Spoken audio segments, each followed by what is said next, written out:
లేదంటివా? ఎంత మాట, ఎంత మాట! ఇది శాస్త్ర పరీక్ష కానీ క్షత్రియ పరీక్ష కాదు, కాకూడదు. ఇది కుల పరీక్ష అందువా. నీ తండ్రి భరద్వాజుని జన్మమెట్టితి, అటు జిగుప్సకరణ నీ సంభవం ఎట్టితి. మట్టి కుండలో పుట్టిటివి కదా, నీది ఏ కులము? ఇంత ఏలా అస్మత్ పితామహుడు గురుకుల హృదయైన శాంతినవుడు శివి సముద్రైన భార్య అయిన గంగాగరమును జన్మించలేదా? మా వంశమును మూలపురుషున్న వశిష్ఠుడు దేవవేశాలకు ఊరసిపుత్రుడు కాదా?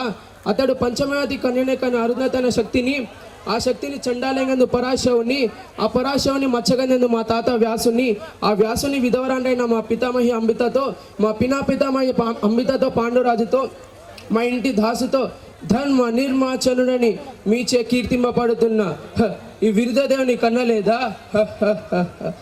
సందర్భావసరణ బట్టి శాస్త్రబ్రీజ ప్రాధాన్యాలతో శంకరమైన మా కులవంశం ఏనాడో కులనమైంది కాగా నేడు కులము అని వ్యర్థ వ్యాధములెందుకు?